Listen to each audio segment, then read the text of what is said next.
5, 4, 3, 2, 1, 0.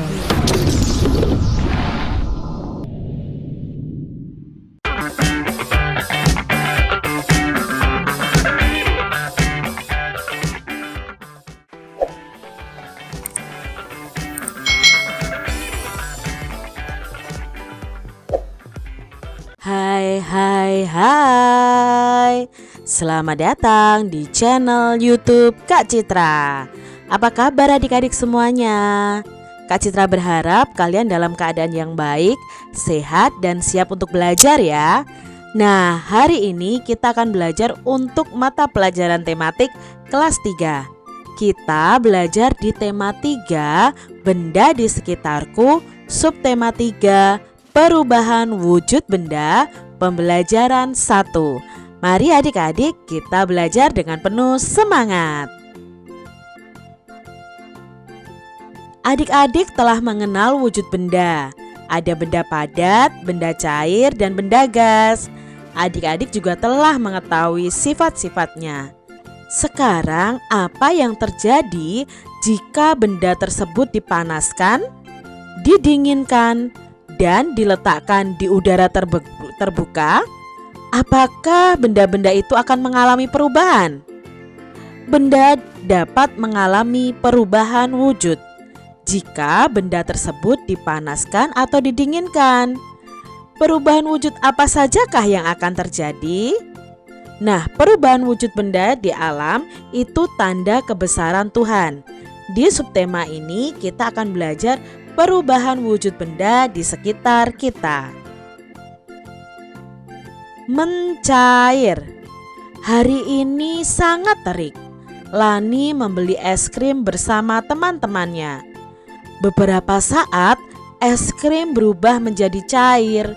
Mengapa hal itu terjadi? Adik-adik pasti pernah ya makan es krim. Lalu ketika kalian memegang es krim, lama-kelamaan es krimnya berubah menjadi cair. Lalu mengapa hal itu bisa terjadi? Bagaimana jika kamu meletakkan es batu di luar?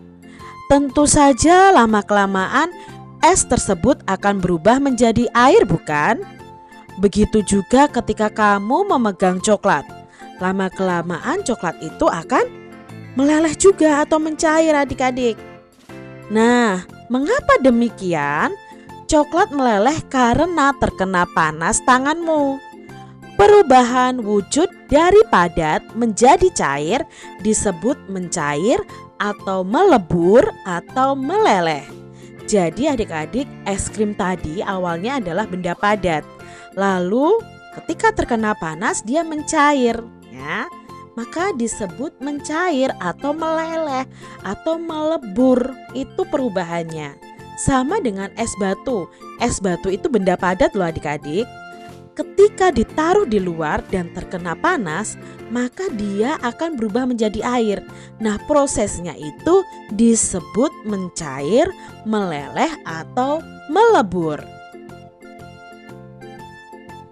Apakah yang dimaksud dengan mencair? Nah, mencair itu adalah perubahan wujud benda dari padat menjadi cair karena dipanaskan. Pernahkah adik-adik melihat proses mencair lainnya? Selain tadi ya, es krim yang mencair, es batu yang mencair, lalu ada coklat yang meleleh ya, atau coklat yang mencair juga. Selain itu, pernah tidak kalian melihat proses mencair lainnya? Nah, Kak Citra pernah adik-adik. Yang pertama adalah lilin yang dibakar. Nah, adik-adik pasti tahu kan, lilin yang dibakar itu akan mencair. Mentega yang dipanaskan itu juga akan mencair adik-adik. Coba kalian amati ketika ibu kalian memasak memakai mentega atau margarin, itu biasanya akan meleleh atau mencair karena kena panas. Berikan contoh proses mencair dalam kehidupan sehari-hari. Nah, banyak ya tadi sudah Kak Citra sebutkan. Dari lilin yang dibakar, mentega atau margarin yang dipanaskan, es batu atau es krim yang dipanaskan juga ya. Itu adalah contoh proses mencair. Pada wacana di atas tadi, proses mencair itu terjadi pada es. Apakah proses mencair terjadi juga pada logam? Menurut adik-adik, apakah logam itu bisa mencair? Ya adik-adik, logam itu bisa mencair. Coba perhatikan, ini adalah cara membuat batangan emas. Emas itu dibuat batangan dengan cara dicairkan atau dilelehkan terlebih dahulu, lalu dicetak sesuai dengan cetakannya adik-adik. Besi juga bisa dicairkan, tetapi dengan panas yang sangat tinggi adik-adik. Benda padat jika terkena panas akan mencair. Peristiwa mencair tidak hanya terjadi pada es, namun proses mencair juga terjadi pada benda-benda padat lainnya. Apakah semua benda padat itu mencair pada waktu bersamaan? Tentunya tidak bersamaan ya adik-adik, berbeda. Kalau es itu akan cepat mencair, kalau logam itu diperlukan panas yang sangat tinggi untuk mencair. Nah, untuk memahaminya kita bisa melakukan percobaan sebagai berikut. Adik-adik cukup sediakan bahan dan alat sebagai berikut. 4 buah gelas plastik bekas, itu bekas air mineral ya adik-adik ya. Lalu kalian siapkan es batu, coklat, kapur, dan mentega. Nah adik-adik perhatikan di sini alat dan bahan yang harus kalian siapkan. Lalu langkah percobaannya adalah masukkan setiap benda ke dalam gelas. Satu gelas cukup diisi dengan satu benda. Jadi gelas pertama diisi es batu, gelas kedua coklat, gelas ketiga kapur, gelas keempat mentega. Nah, letakkan gelas tersebut di ruangan terbuka, ruangan yang terkena cahaya matahari langsung. Lalu diamkan selama 15 menit. Kalian bisa amati apa yang akan terjadi. Nah, di sini pasti mencairnya tidak akan bersamaan. Mungkin yang paling awal adalah es batu adik-adik yang mencair. Baru mentega, coklat, dan kapur ini butuh waktu yang sangat lama. Nah, adik-adik di sini ditemukan bahwa titik cair masing-masing benda itu berbeda-beda. Es mencair jika suhunya mencapai 0 derajat Celcius. Nah, kalau besi adik-adik dapat dicairkan itu jika dipanaskan sampai suhu 600 derajat Celcius. Itu baru besi bisa cair adik-adik. Setiap benda mulai mencair pada suhu yang berbeda-beda. Suhu di mana benda mulai mencair disebut dengan titik leleh. Jadi setiap benda itu mencairnya berbeda-beda suhunya adik-adik. Nah, suhu di mana benda itu bisa mencair disebut dengan titik leleh. Apakah adik-adik menyukai coklat? Kak Citra juga suka coklat nih. Coklat adalah makanan yang digemari anak-anak. Coklat mulai mencair jika disimpan di luar ruangan. Perhatikan kemasan coklat di bawah ini. Manakah coklat yang paling berat? Nah, menurut gambar ini, mana coklat yang paling berat adik-adik? Coklat yang pertama beratnya 120 gram. Coklat yang kedua 60 gram. Coklat yang ketiga 70 gram. Maka yang paling berat adalah yang ini, 120 gram. Hari ini Lani berulang tahun. Lani akan merayakan bersama teman-temannya. Ibu ingin membuatkan kue coklat untuk Lani. Nah, di sini bahan untuk membuat kue coklat adalah 8 butir kuning telur, 200 gram gula tepung, setengah SDT. SDT itu sendok teh ya adik-adik, setengah sendok teh garam, 5 butir telur yang diambil putihnya. Bahan yang dicampur menjadi satu adalah 1 sendok teh baking powder, 25 gram coklat bubuk, 125 gram mentega, 25 gram maizena, 1 kilogram coklat masak. Itu adalah bahan yang digunakan untuk membuat kue coklat. Nah, dari bahan-bahan tadi, mana yang merupakan satuan baku adik-adik? Satuan baku adalah satuan standar untuk mengukur massa atau berat benda. Nah, di sini satuan bakunya ada dua dalam resep ini. Yang pertama adalah gram, yang kedua adalah kilogram. Jadi ada dua satuan baku, gram dan kilogram. Nah, selain satuan baku di bahan untuk membuat kue ini, ternyata ada juga satuan yang tidak baku adik-adik. Nah, satuan yang tidak baku di sini adalah butir dan SDT tadi, sendok teh. Ada setengah sendok teh garam, ada 1 sendok teh baking powder. Ini bukan termasuk satuan baku. Selain kue coklat, Lani membuat minuman es buah. Wow, segar ya adik-adik ya. Minuman segar yang berisi buah-buahan dicampur dengan es. Bantulah Lani menimbang bahan-bahan untuk membuat es buah. Nah, di sini Lani membutuhkan sirup untuk membuat es buah. Berat 1 botol sirup adalah 600 gram. Berapa gram berat dari 3 botol sirup? Nah, di sini ada 3 botol sirup. Berapa ya beratnya? Nah, 1 botol itu beratnya 600 gram. Kalau 3 botol ada berapa gram? Maka bisa kita cari dengan cara 600-nya ditambah 600 ditambah 600. Karena ada 3 botol adik-adik. Maka jumlahnya adalah 600 ditambah 600 ditambah 600. Ayo, berapa adik-adik jumlahnya? Ya, 1800 gram beratnya. Itu bisa dicari dengan cara lain adik-adik, yaitu cara perkalian. Kalian bisa mencarinya dengan cara 3 dikali berat botol sirupnya. Nah, berarti 3 dikali 600 gram. 3 dikali 600 gram. Kalian bisa begini adik-adik, 3, nolnya ini kalian tutup dulu ya. Tidak usah kalian tulis dulu. Jadi 3 dikali 6. 3 dikali 6 itu 18. Baru tambahkan 02 di belakangnya karena ada 0 di sini. Berarti jawabnya 1800 gram.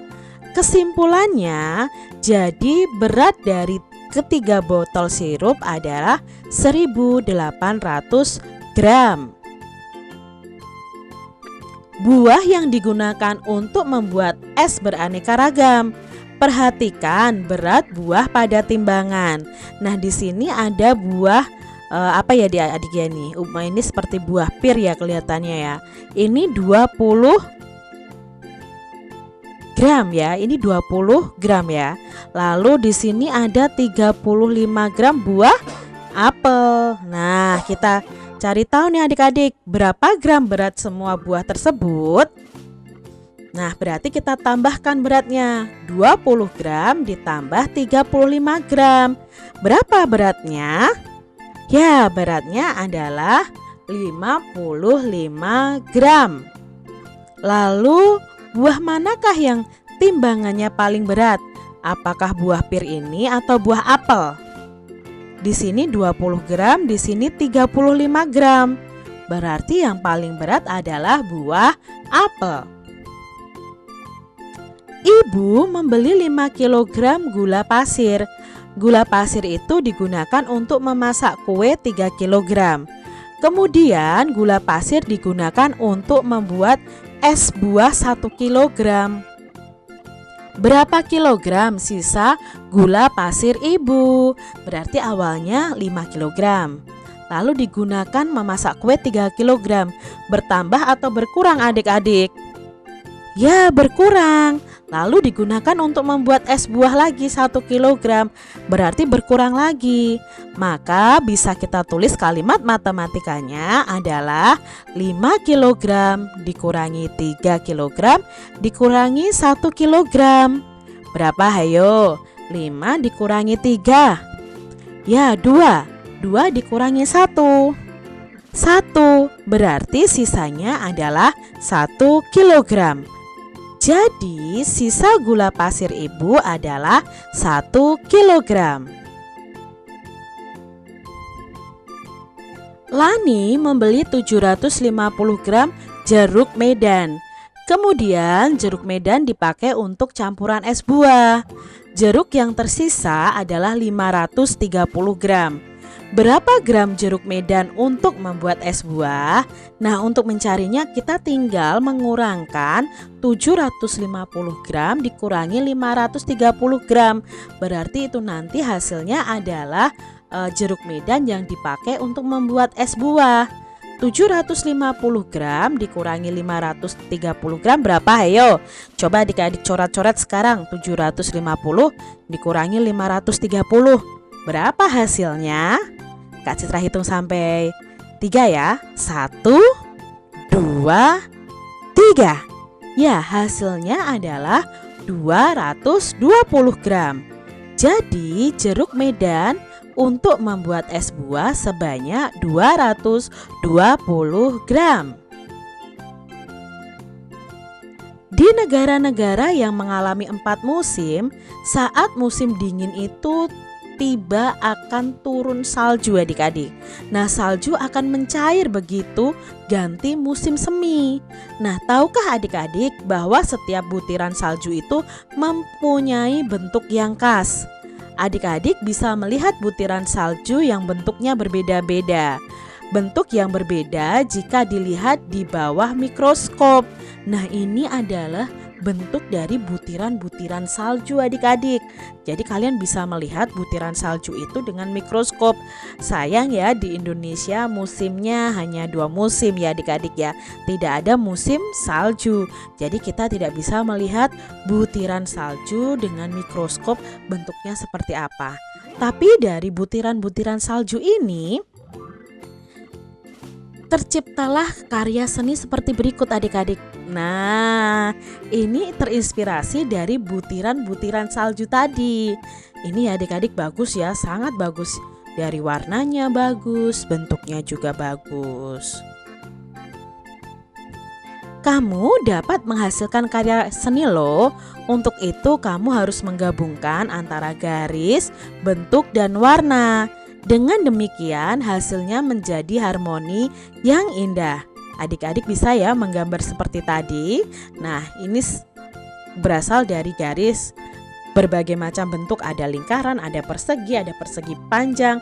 Lalu ada bermacam-macam warna. Ada warna biru, merah, ya, hijau, kuning, dan lain sebagainya. Ada beragam warna. Di antaranya warna primer. Warna primer itu warna yang utama adik-adik, yaitu merah, kuning, dan biru. Banyak warna yang diperoleh dari campuran ketiga warna primer tersebut. Mungkin adik-adik bisa menyebutkan warna lainnya. Nah, garis adalah goresan yang memanjang dan mempunyai arah tertentu.